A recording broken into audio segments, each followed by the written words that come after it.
안녕하세요. 한 집안의 가정적인 가장이 되고 싶었던 40대 남자입니다.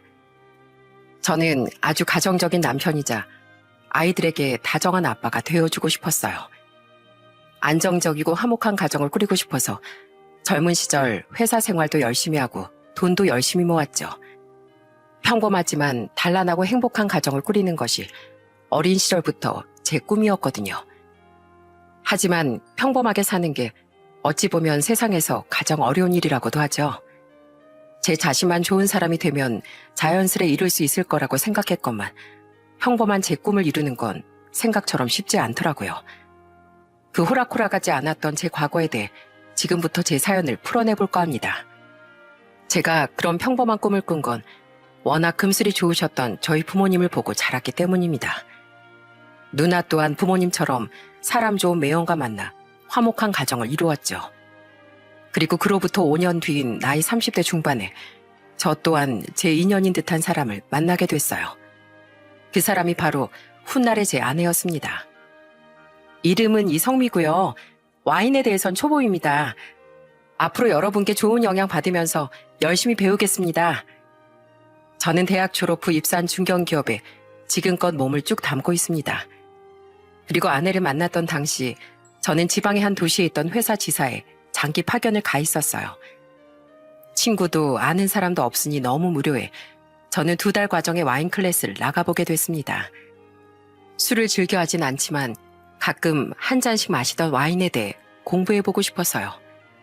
그리고 그곳에서 같은 강습을 듣게 된 아내를 만나 인연을 맺게 된 거죠.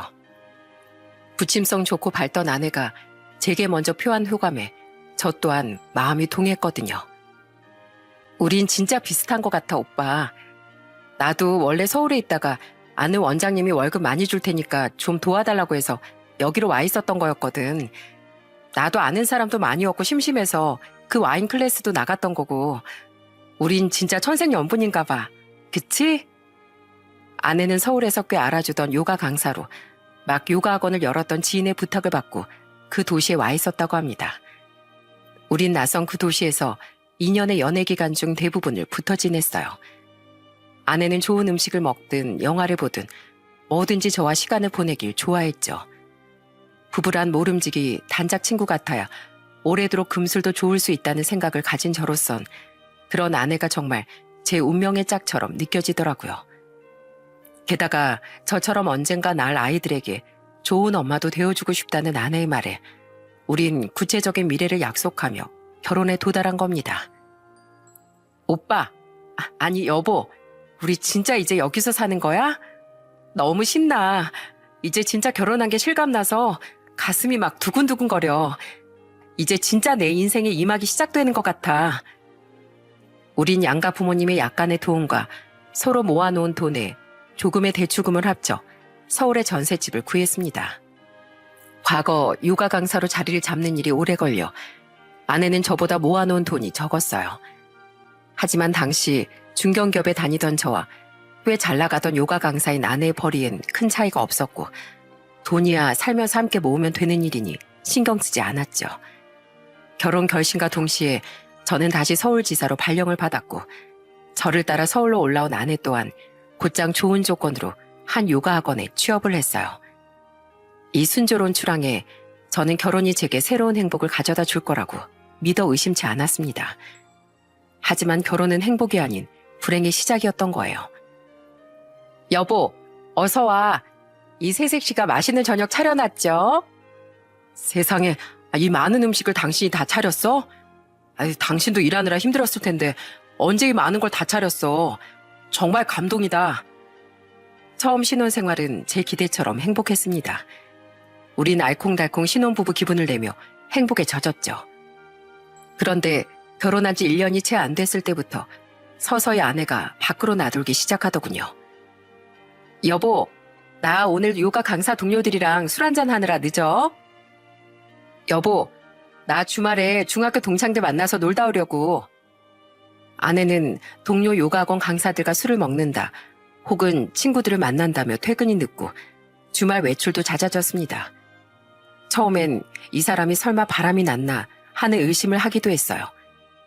워낙 저랑만 붙어있던 사람이 갑자기 그랬으니까요. 하지만 틈틈이 아내가 보내주던 사진과 우연을 가장하고 아내 모임 자리에도 몇 번 찾아가 봤는데 다행히 그런 일은 없더라고요. 하지만 바람이 아니어도 아내의 외출은 잦아도 너무 잦더군요. 저는 아내에게 서운한 마음을 토로했는데 그때 아내는 제게 자신을 이해해달라고 부탁했어요. 미안해 여보. 근데 나 사람 만나는 거 무진장 좋아한단 말이야.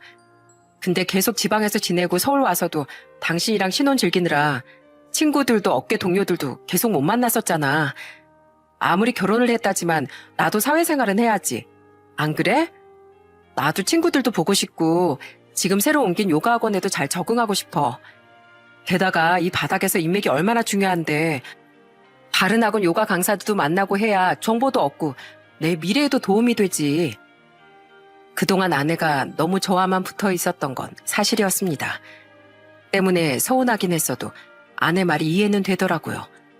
거기까진 괜찮았는데 문제는 아내가 술에 취해 들어오는 일이 잦아졌다는 거예요. 저와 연애할 땐 그렇게 만취될 때까지 술을 마시는 일이 없었는데 말이죠. 게다가 제가 몰랐던 아내의 술버릇 또한 문제였습니다. 아내는 술에 취하면 2차, 3차까지 다 사고 이것저것 구매까지 하는 위험한 술버릇을 가지고 있더군요. 당신 진짜 왜 이래? 당신 원래 이렇게 술을 많이 마시지도 않고 이런 술버릇 보인 적도 없었잖아. 게다가 전엔 안 그러더니 왜 이렇게 밖으로만 나돌아? 그게 사실 나 술 되게 좋아해. 술 취하면 자꾸 내가 돈 다 내려고 하고 충동 구매하는 술버릇도 원래 있었어. 근데 당신이랑 연애할 땐 당신이 술을 그렇게 많이 마시는 편이 아니었으니까 나도 그렇게 술을 많이 마실 일이 없었던 거야. 그곳 요가학원 사람들도 다들 술을 멀리하는 사람들이었고. 미안해 여보. 근데 이게 나인 걸 어떡해. 그리고 전엔 당신이랑 있는 게 제일 좋았지만 어떻게 평생 당신이랑만 붙어 살아. 연애 땐 다들 불같이 뜨겁게 사랑하면서 하루 종일 붙어 지내기 마련이잖아. 하지만 결혼하면 대부분 사람들 다시 자기 일상 찾고 편하게 지내. 이게 자연스러운 모습이고 변화라고. 아내도 처음엔 제게 미안해하는 모습을 보였습니다. 하지만 아내 행동은 고쳐지긴커녕 심해져만 갔고 아내는 점점 뻔뻔하게 미안하다는 말도 하지 않았어요. 결국 아내와 전 하루가 멀다 하고 다투게 됐죠. 너무 달라진 아내의 모습에 정말 속았다는 기분이 들었습니다. 한 번은 너무 답답한 마음에 장인 장모님께 하소연한 적이 있었습니다. 미안하네 문서방. 우리가 예전에 원체 없이 살았다 보니 걔가 돈 쓰는 일에 한이 맺힌 모양이야.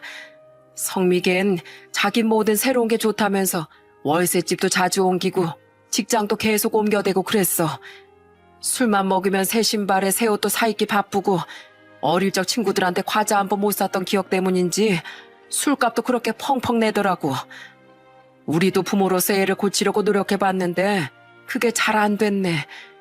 에휴, 지연인 가난이 싫다면서 연애도 결혼도 포기하고 악자까지 돈 모아 자기 아파트까지 샀는데 성민 왜 그렇게 됐나 몰라. 이게 다 자식 잘못 키우고 가난하기까지 했던 우리 잘못이네. 두 분은 제게 미안해하며 미처 제가 몰랐던 아내의 모습에 대해 이야기해 주시더군요. 들어보니 아내가 안타깝긴 했지만 세상 모든 가난했던 사람들이 모두 아내처럼 행동한답니까? 당장 아내의 언니인 처형만 해도 오히려 돈의 귀중함을 너무 잘 알던 사람인데 말이죠. 게다가 아무리 결혼 전 그런 버릇이 있었더라도 결혼을 했으면 저와 잘 살아가기 위해 변하려고 노력하는 신용이라도 해야 하는 거 아닌가요? 제가 스스로 선택한 사람이니 저는 어떻게든 아내를 고치려고 화도 내고 타일러도 봤습니다. 하지만 아내는 변하지 않았고 저는 점점 지쳐갔어요. 그럼에도 불구하고 제가 아내와의 결혼 생활에 대한 인내를 가졌던 건 바로 양가 가족들 때문이었습니다. 미안해 제부. 철없는 성미 때문에 많이 힘들지? 야, 이성미. 결혼하고 나이를 먹었으면 철이 들어야지, 철이. 너 때문에 부모님은 매번 제부 얼굴도 제대로 못 쳐다보시고 죄인이 되시잖아. 장인 장모님과 처형은 저에게 미안해하며 항상 아내를 혼냈습니다. 알고 보니 저와 같은 업계 회사원이었던 처형은 항상 우리 제부 고생한다며 일적으로 제게 많은 도움과 정보도 주곤 했죠. 게다가 저와 문제가 많았을지언정 아내는 저희 가족에겐 참 잘했습니다. 때문에 저희 부모님과 누나 부부는 아내를 참 좋아했어요. 특히 아내만 보면 우리 며느리 하며 좋아하시던 부모님을 보면 차마 아내와의 불화에 대한 이야기를 입 밖에 못 내겠더라고요. 그렇게 저에게 미안해하며 잘해주던 처가 식구와 저희 집에 자라던 아내의 모습 때문에 저는 어떻게든 아내를 설득해 잘 살아보려고 애를 썼던 거예요. 여보, 나 오늘 좀 늦어? 알았어. 이젠 내가 왜 늦는지 안 물어봐? 물어보면 뭐 당신이 안 늦어? 뭐 누구도 만나느라 늦겠지 뭐. 나 먼저 출근할게. 하지만 결국 반복되는 다툼에 저는 아내에 대한 애정과 마음을 잃었습니다. 이젠 아내가 나가서 누굴 만나고 언제 들어오든 전혀 관심이 생기지 않더라고요. 저는 결국 결혼 3년 만에 아내와의 결혼 생활을 정리하기로 마음먹었어요. 어차피 간절히 바랬던 아이도 아직 생기지 않았으니 더 늦기 전에 이 관계를 정리하는 게 가장 현명한 판단이라고 생각했죠. 저는 아내에게 이혼을 말하기 위해 그날도 귀가가 늦던 아내를 기다렸어요. 그리곤 밤 11시가 다 되어 돌아온 아내에게 덤덤히 이혼을 요구했습니다. 나 이젠 너무 지쳐. 우리 이쯤에서 그만 각자 갈 길 가자. 여보, 이혼이라니 그게 무슨 소리야. 내가 잘못했어.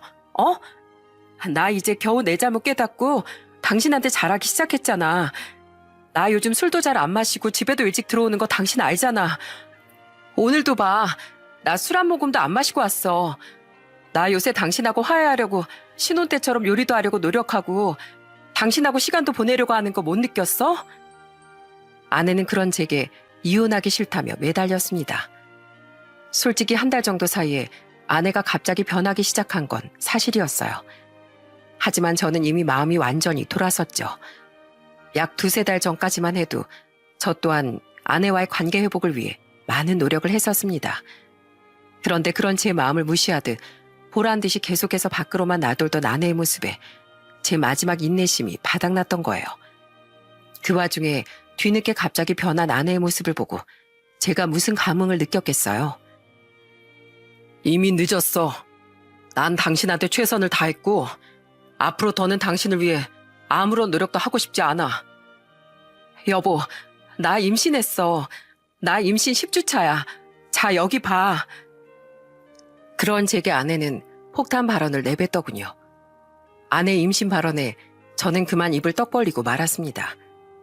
그런 제게 아내는 화장대 서랍에서 초음파 사진까지 꺼내서 보여주더라고요. 나도 며칠 전에서야 알았어. 당신도 알다시피 내가 워낙 마르기도 했고 한 달에 한 번 걸리는 마법도 들쭉날쭉했잖아. 그러다 몸이 좀 이상한 것 같아서 병원에 갔는데 벌써 임신한 지 2달이 넘었다는 거야. 여보, 내가 막 당신한테 잘하려고 마음을 고쳐먹은 이때 그렇게 기다리던 아이가 찾아와 줬다는 건 하늘의 계시 아닐까? 나한테 마지막 기회를 줄 테니까 정신 차리고 당신한테 잘하면서 살라는 하늘의 뜻 말이야. 여보, 나 이제 정말 달라질게. 계속 우리 아이를 걸고 맹세할게. 그동안 내가 정말 잘못했어. 나 알아. 당신이 나한테 한 달 전쯤부터 완전히 마음 돌렸다는 거. 그걸 깨닫고 나니까 너무 무섭더라. 그제 알게 된 거야. 나한테 가장 소중한 건 당신이라는 걸. 그래서 그때부터 어떻게든 당신 마음 돌리려고 노력한 거고 임신한 거 얘기하면서 당신한테 용서를 구하려고도 했어. 아내는 제가 끝내 자신에게 마음을 열어주지 않으면 어쩌나 너무 무서웠다고 했습니다. 때문에 그날도 친구를 만나 어떻게 제게 임신 얘기를 꺼내며 용서를 구하면 좋을지 조언을 구하다 늦은 거라고 했죠. 아내를 완전히 정리하려던 때 뜻하지 않게 이세 소식을 들으니 어안이 벙벙하더군요. 아내는 한 번만 자신에게 기회를 달라며 그런 제 앞에서 펑펑 울었어요. 그만 울어.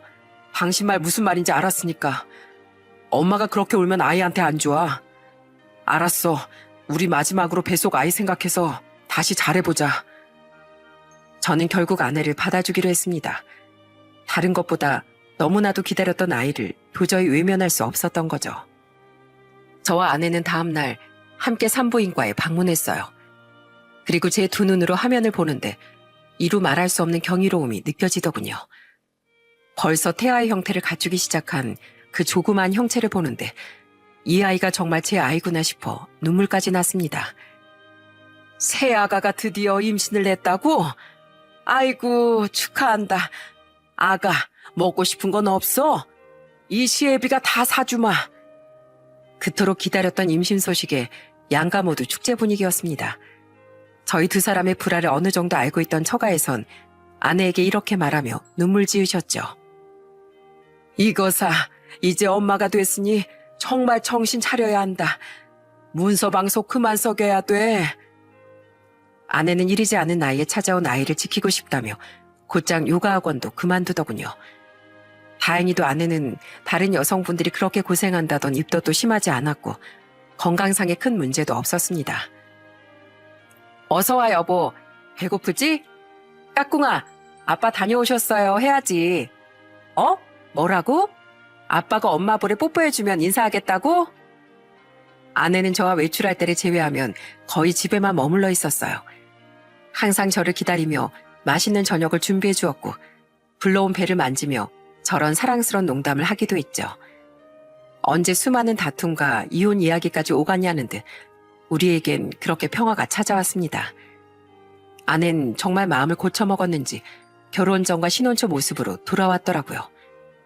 힘든 시간이 많았지만 이렇게 어렵게나마 저희 가정에도 행복이 와주는 건가 싶었어요. 그리고 마침내 건강한 우리 아들이 태어났을 때 저는 아내에게 고맙다는 말만 반복하며 엉엉 울었죠. 내가 더 고맙지. 우리 아들 잠깐 봤는데 그 쪼글쪼글한 애가 벌써부터 당신 엄청 닮았더라. 솔직히 그때 아내의 말처럼 아들이 저를 빼닮진 않았습니다. 아내를 닮은 구석은 있었지만 약간 눌린 코와 두꺼운 입술하며 100일이 지나고 태어난 지 몇 달이 지나도 썩 저를 닮은 구석을 찾지 못했죠. 하지만 애들 얼굴이야 크면서 드러난다고 하니 그런 것에 전혀 신경을 쓰진 않았습니다. 저는 회사가 끝나기만 하면 집으로 달려왔어요. 제품에서 쌕쌕 잠도 들고 옹알이처럼 바바 하며 저를 부르는 아들이 너무 보고 싶어서 참을 수가 없었거든요. 그리고 그런 아들을 낳아준 아내에게 너무 고마웠죠. 그건 저희 부모님도 마찬가지였는지 부모님은 산후조리원 비용부터 시작해 비싼 브랜드 유모차와 아기 침대도 선물해 주시고 수고했다며 아내에게 100만 원도 따로 쥐어도 주시더라고요. 또 뭐 갖고 싶니 우리 며느리. 말만 해. 우리가 다 해주마.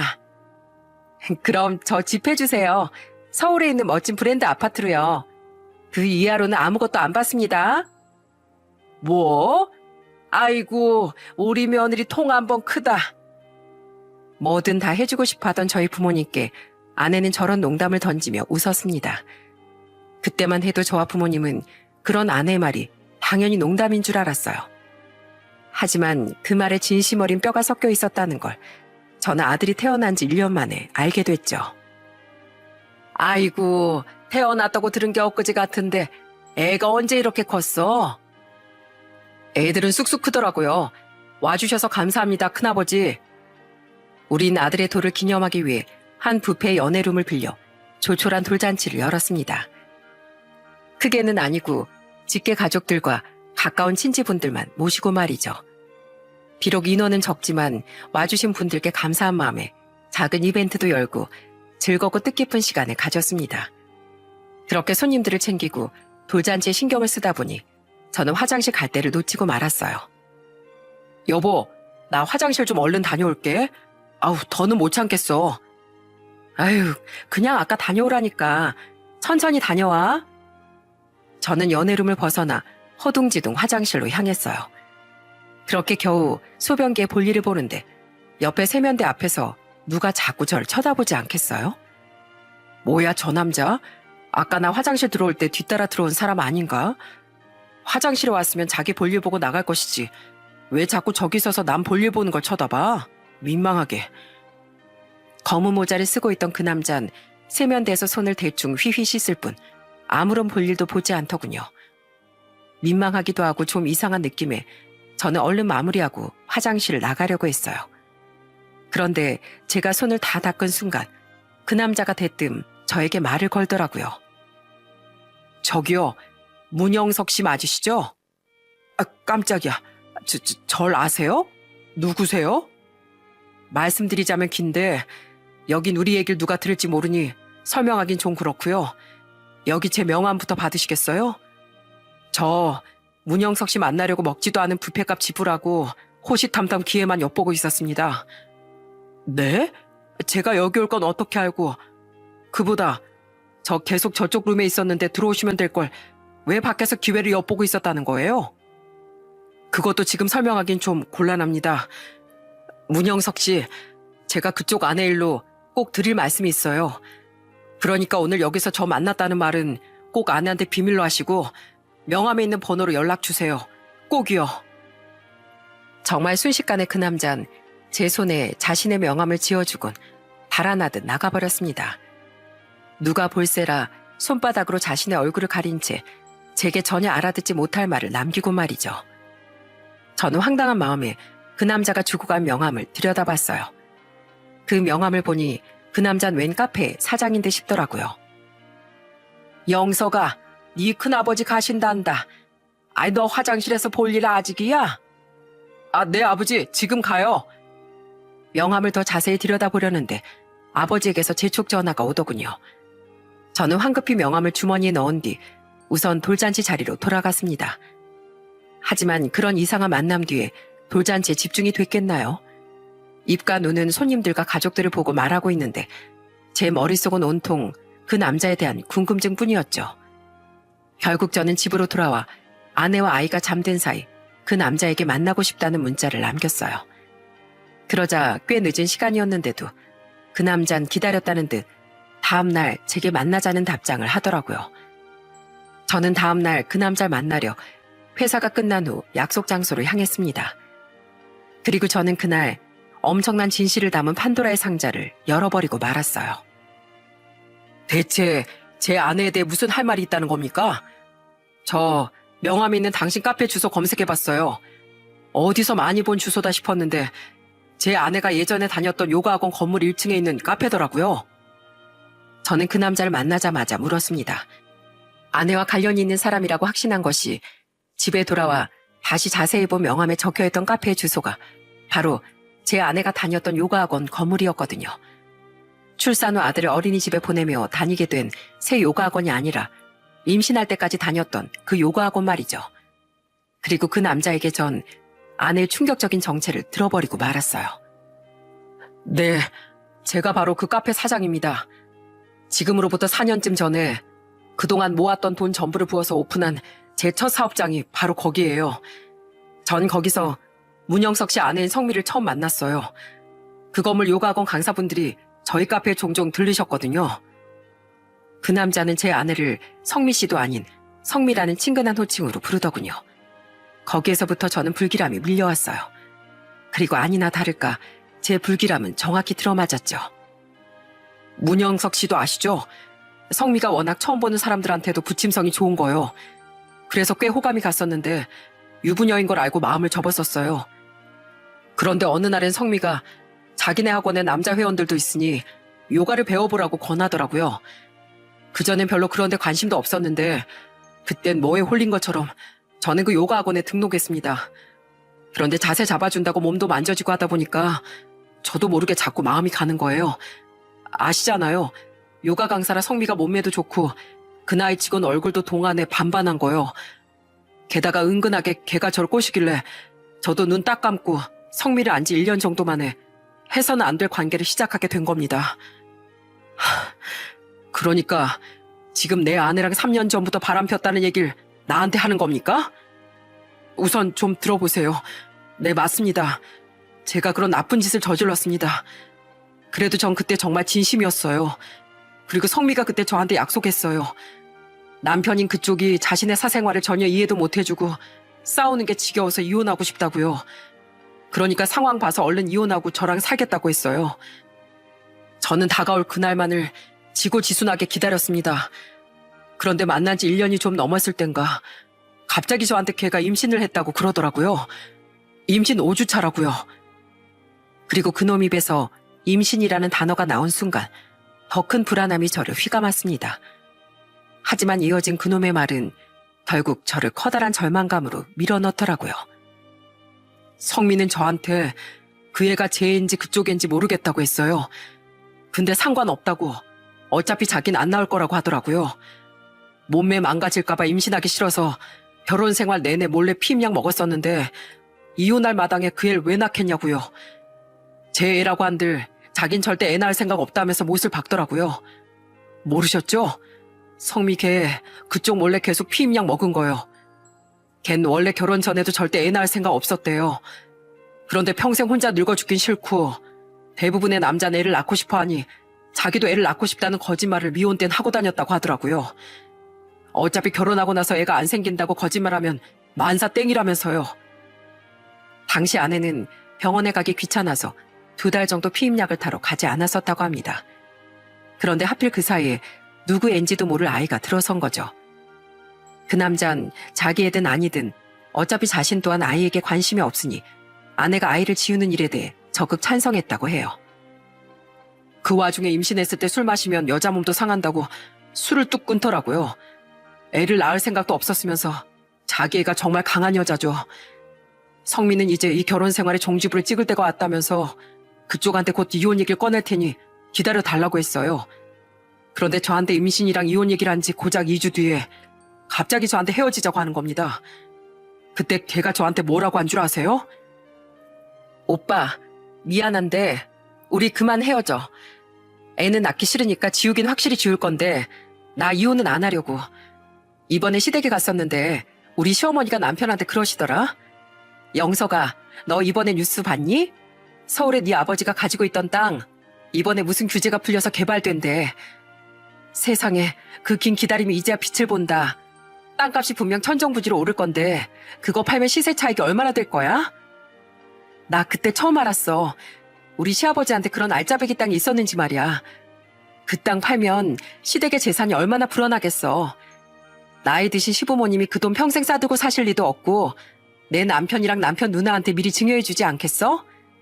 평생 벌고 모아도 모으기 힘든 그 금액 나 포기하기 싫어.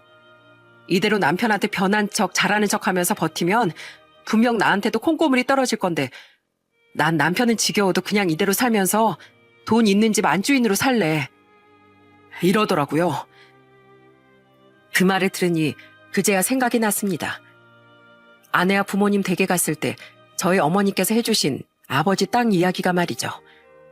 당시 저는 손바닥에 박힌 작은 나무가시를 빼느라 정신이 없었고 어차피 부모님 돈이니 저와는 상관없다고 생각해 그 일을 잊어버리고 있었거든요.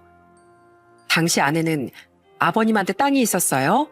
하고 웃으며 지나갔는데 아내는 그때부터 저희 아버지의 돈을 노리고 있었던 겁니다.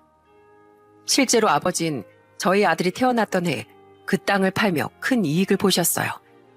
그제야 저는 브랜드 아파트를 사달라고 했던 아내의 말이 농담을 가장한 진심이었음을 깨달았죠. 충격에 손이 덜덜 떨리는 저를 아는지 모르는지 그놈은 점점 격분하듯 말을 이어나갔어요. 제가 그때 걔한테 얼마나 매달렸는지 아세요? 근데 걔가 저한테 이러더라고요. 오빠가 내 남편보다 따지고 보면 직업이 좋기라냐. 오빠 집이 우리 시댁처럼 나중에 나한테 몇 억씩 해줄 수 있기라냐고요.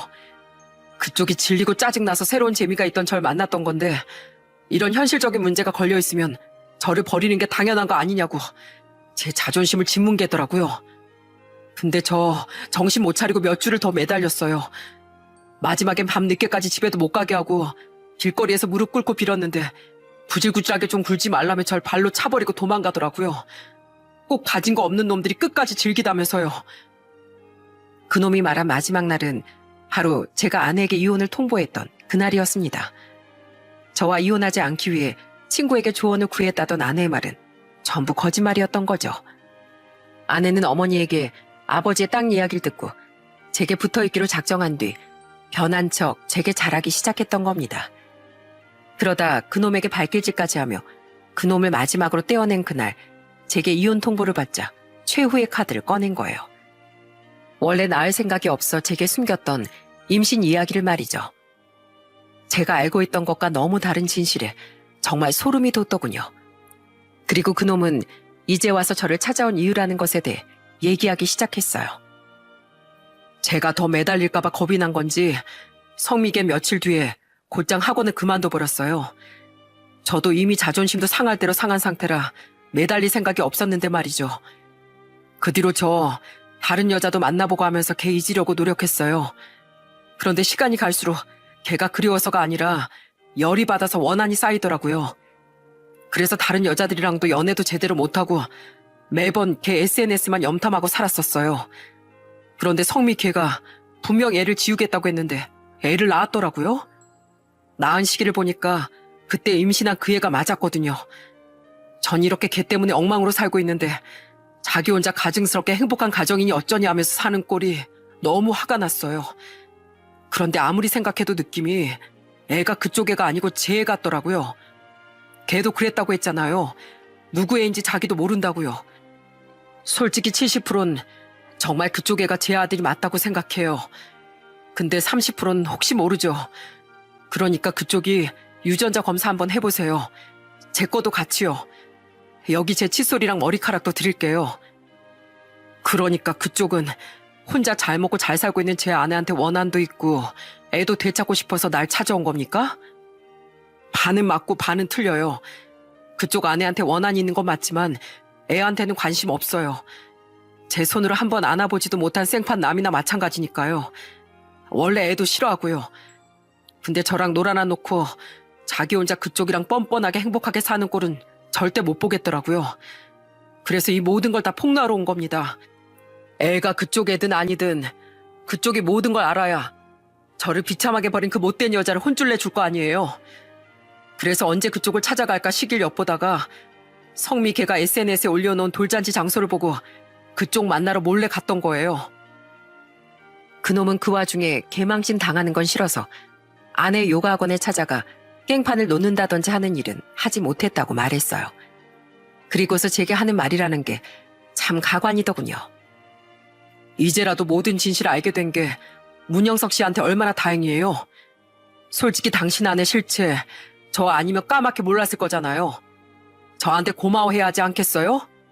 저 이거 큰 각오하고 양심 제보한 겁니다. 그러니까 제가 이 모든 걸 말해준 대신 저한테 불이익은 안 오게 해주세요. 저는 그 여자 혼쭐 내고 제 안위 보장하는 거 그거면 돼요. 지금 장난합니까? 유부녀인 걸 뻔히 알면서도 남의 아내 만나서 한 가정을 망치려고 들고 지금도 자기 자식일지도 모르는 애는 안중에도 없이 자기 입속만 채우러 들었으면서 무슨 양심 제보요? 이거 웃기는 사람이네. 네, 멍청하게도 이 모든 걸 자기 입으로 털어놔줘서 그건 참 고맙네요. 근데 그건 그거고 죄를 지었으면 벌은 받아야죠. 네? 아니, 영석 씨, 당신 나 아니었으면 인생 말아먹을 뻔했다니까요. 난 집사람이 임신 안 했으면 진즉 이혼했을 사람인데 만약 그 애가 당신 애면 당신 때문에 내 인생이 발목 잡힌 꼴 아닙니까? 시끄럽고 난 당신 용서할 생각 없으니까 조용히 기다려요. 아니 이보세요. 죄송합니다. 제가 사과를 먼저 했어야 됐는데 너무 늦었죠? 저기요. 죄송하다니까요. 얼마나 멍청하면 저에게 그 모든 이야기를 털어놓으며 거래를 하려고 든답니까? 무릎 꿇고 죄송하다고 빌어도 시원찮을 판에 그놈은 그게 양심 고백이라고 생각하고 있는 것 같더라고요. 저는 당황에 맞이하는 그놈을 뒤로하고 그 장소를 나와버렸어요. 이후 유전자 검사를 해보니 정말 아들은 제 친자가 아니더군요. 아들은 정말 그놈과 제 아내의 자식이었죠. 그 검사 결과를 기다리는 내내 아내에겐 입을 꾹 다물며 얼마나 초조했었는지 모릅니다. 너무 아끼고 사랑했던 아들이 제발 제 자식이길 얼마나 바랬는지 모릅니다. 하지만 결국 절망적으로 나온 그 결과지를 들고 저는 당시에 아직 일하던 아내의 일터로 찾아갔어요. 어? 여보, 여기까지는 어쩐 일이야? 지금 회사에 있을 시간 아니야? 조퇴했어. 도저히 일할 기분이 아니어서. 왜? 무슨 일 있어? 내가 우리 지환이가 내 아들이 아닌 당신하고 바람났던 요가학원 회원 자식인 걸 방금 알아버렸거든. 자, 여기 친자 확인 검사 결과지. 저는 영문을 모르고 절 맞아주던 아내에게 검사 결과지를 던져버렸습니다. 수업을 듣고 있던 아내 요가 회원들은 입을 떡 벌렸고 학원의 다른 공간에서 수업을 하던 다른 요가 강사와 회원들까지 소란을 듣고 구경하러 나오더군요. 저는 그들이 들으라는 듯이 아내에게 더 크게 따져 물었죠. 여보, 그게 무슨 말이야? 우리 지환이가 당신 애지 누구 애라는 거야? 애쓴다. 나 이미 다 알고 왔어. 당신이 개발된 우리 아버지 땅 이야기 듣고 나랑 이혼하려 하다가 생각 바꿨다는 거. 그래서 1년 넘게 바람 피우던 당신 전 요가학원 회원, 그 카페 사장이라는 놈 뻥 차버렸다는 거. 당신 나 몰래 결혼 생활 내내 피임약 먹었다며? 나한테는 애 갖고 싶다고 거짓말하면서. 그러다가 내 애인지 그놈의 애인지 모를래 임신하고 나선 나 모르게 지울 생각이었다고. 당신이랑 바람났던 그놈이 다 불었어. 근데 전에 매번 술 처먹고 돈 펑펑 쓰고 다닌 것 때문에 나한테 이혼당할 것 같으니까 그제야 나한테 임신 얘기 꺼내면서 나 회유했던 거잖아. 어떻게 사람이 하나부터 10까지 전부 다 거짓투성이일 수가 있어? 어떻게 그렇게 애를 기다렸던 날 속이고 피임한 것도 모자라 다른 놈 자식을 나한테 키우게 할 수가 있어. 당신 알고 있었지? 모를 수가 없지. 날 그렇게 하나도 안 닮았었는데. 여보, 제발 조용히 해. 그래, 당신 말이 맞아. 다 맞아. 내가 잘못했어. 나도 아는데 여기 내 직장이잖아. 제발 나중에 얘기해. 이걸 왜 숨겨? 사람들이 다 알아야지. 다들 조심하세요. 이 여자한테 수업 받는 거. 이 여자 강사라는 사람이 자기 회원 꼬셔서 그럼 몹쓸 짓 한 사람이에요. 여기 남자 회원도 받는 곳이죠? 게다가 꼭 남자 회원이 아니라도 이런 양심 없는 사람이 뒤에서 무슨 짓을 어떻게 꾸미고 있을지 누가 알아요? 야, 이성미, 너랑 놀아놨다가 비참하게 차였던 그놈이 너 혼자 잘 사는 꼴은 절대 못 보겠다면서 날 찾아왔더라. 자식은 어떻게 되든 알 바 아니라는 그놈이나 뱃속에 생긴 애를 멋대로 지우려다가 네 사리사욕 채우는데 이용한 당신이나 똑같은 버러지들이야. 여보, 제발 내가 미안해. 어? 그리고 이미 당신 애로 여기고 키우던 애를 이제 와서 버리겠다고? 당신 그렇게 매정한 사람 아니잖아. 애는 무슨 죄야.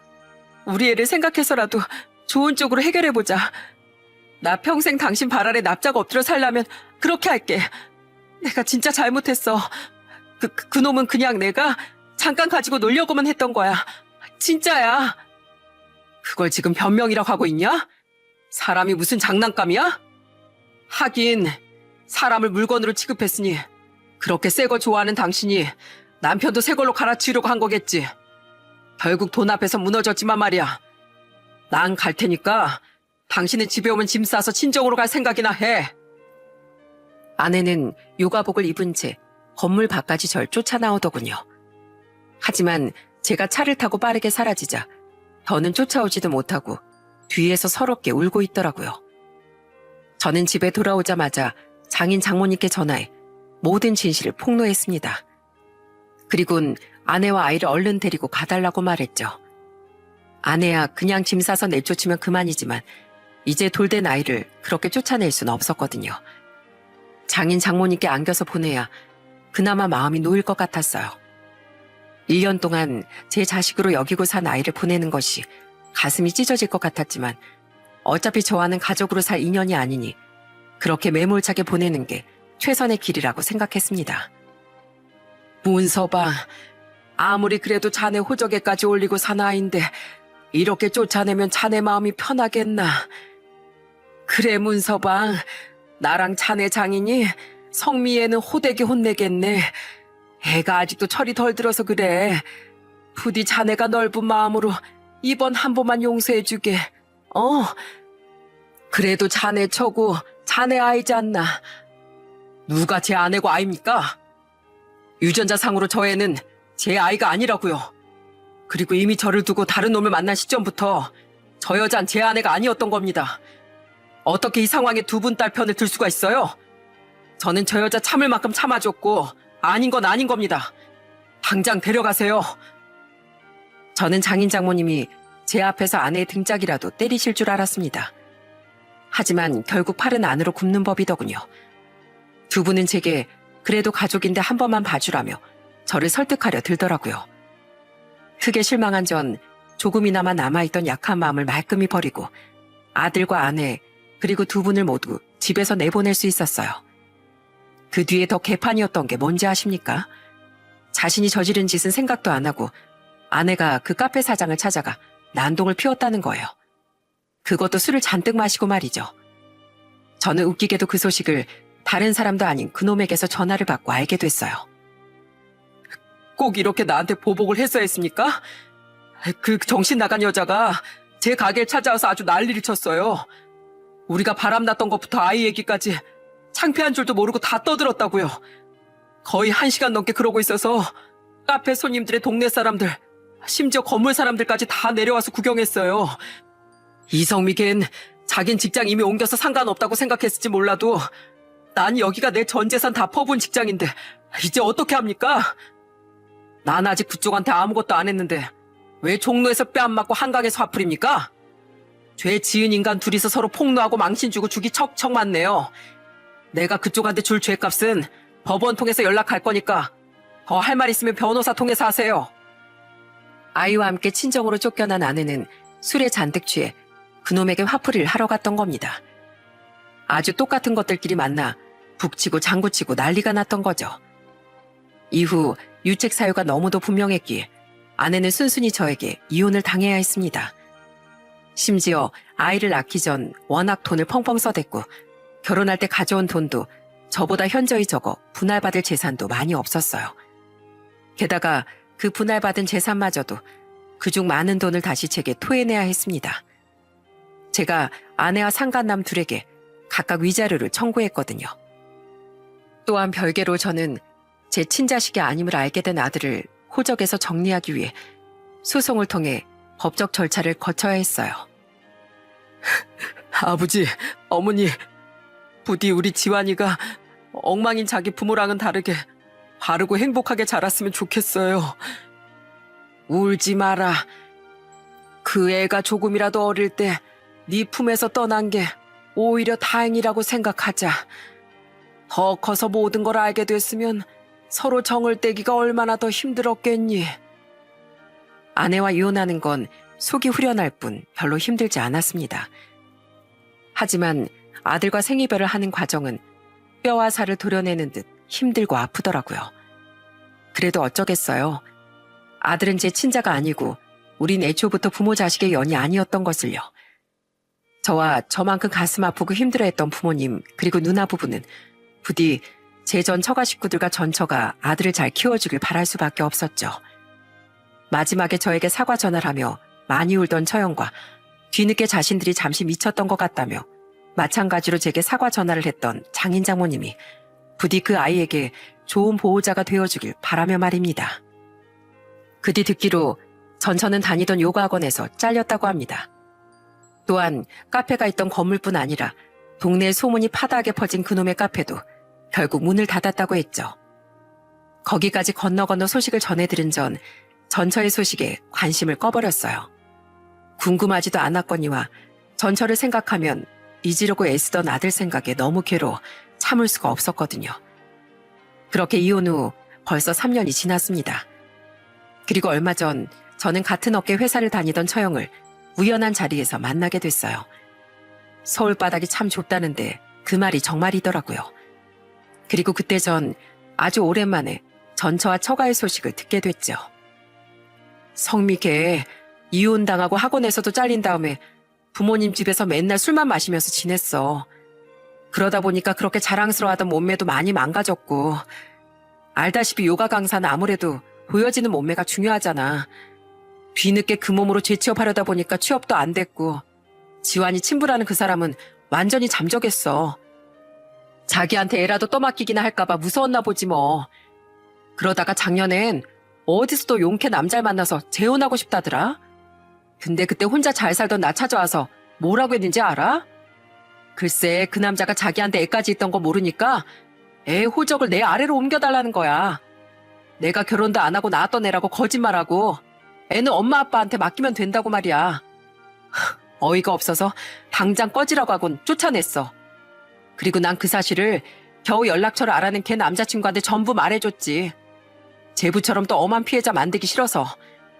결국 그 남자한테 성미겐 당연히 파혼당했고 그리고 나한테 그딴 부탁한 걸 알게 된 부모님도 결국 성미를 집에서 내쫓고 나처럼 성미 걔 없는 자식 취급하겠다고 하시더라. 사람으로 낳아놨으면 사람처럼 살아야지. 어디서 짐승만도 못한 짓거리를 하고 다니냐고 말이야. 그래서 우린 지금 성미게 안 보고 살아. 지환님 부모님이 잘 키워주시고 있어. 나도 종종 가서 들여다보고.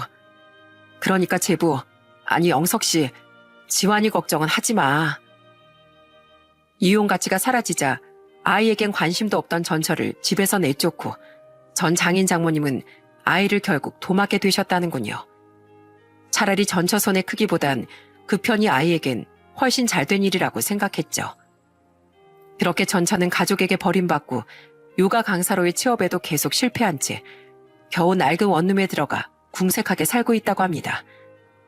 소문도 두 요가 학원으로부터 엉망으로 퍼진 마당에 몸매까지 요가 강사로선 어려운 지경에 이르렀으니 말이죠. 지금은 가끔씩 돈 좀 빌려달라고 자신의 부모에게 연락하는 모양인데 계속해서 거절당하고 편의점 아르바이트를 하며 근근히 먹고 살고 있다고 하네요. 생각보다 너무 몰락한 전처의 소식이 썩 통쾌하지도 그렇다고 가슴 아프지도 않습니다. 다만 한때 아들이었던 지환이가 잘 지내고 있다는 소식에 감사하며 처형과 인사를 하고 헤어졌죠. 아직도 그 애를 가끔 떠올리면 그리운 마음이 밀려오곤 해요. 하지만 우린 아닌 인연인 걸 알기에 그저 가슴에만 묻어둔 채 그 아이의 행복을 빌어주고 있습니다. 또한 저는 얼마 전부터 좋은 인연을 만나 조심스러운 새 출발을 하고 있어요.